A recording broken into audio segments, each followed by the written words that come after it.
सरकारी पेन्शनधारकांसाठी नवीन 3 नियम लागू करण्यात आलेले आहेत. तर हे नवीन पेन्शन नियम केव्हापासून लागू करण्यात आलेले आहेत याबद्दल आता आपण संपूर्ण माहिती पाहूया. आता 3 नियम ते पाहूया आपण. तर नियम 1, आधार कार्ड अपडेट करा. 10 वर्ष जुने आधार जर तुम्ही तुमचे आधार कार्ड 2016च्या आधी काढले असेल, म्हणजेच त्याला 10 वर्ष पूर्ण झाली असतील, तर लगेच आधार सेंटरवर जा. तिथे तुमचा आत्ताचा नवीन फोटो अपडेट करा. सर्वात महत्त्वाचे म्हणजे तुमच्या आधार कार्डवर तुमची पूर्ण जन्मतारीख म्हणजे तारीख, महिना, वर्ष जसे की 2/12/1980 अशी स्पष्ट दिसली पाहिजे. आता पूर्वी फक्त जन्माचे वर्ष असायचे, आता असे चालणार नाही. तुम्हाला ती तारीख व्यवस्थित अपडेट करावी लागेल.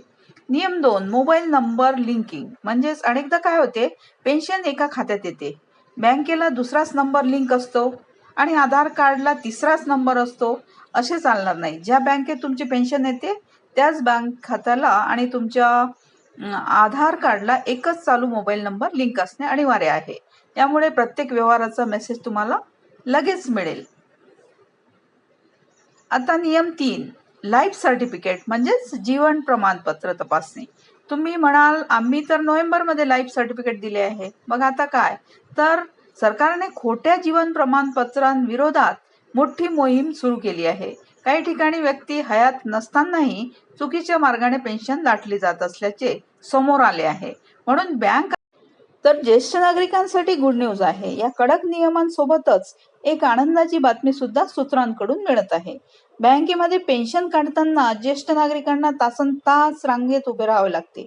तिथे विद्यार्थी, शेतकरी, लाडक्या बहिणी योजनेचे लाभार्थी सगळ्यांची खूप मोठी गर्दी असते. तर ही तारांबळ टाळण्यासाठी सरकार आणि बँका लवकरच 60 वर्षावरील पेन्शनधारकांसाठी बँकेत एक स्वतंत्र वेगळे काउंटर सुरू करण्याची शक्यता आहे. त्यामुळे तुम्हाला गर्दीशिवाय तुमची पेन्शन सन्मानाने काढता येईल.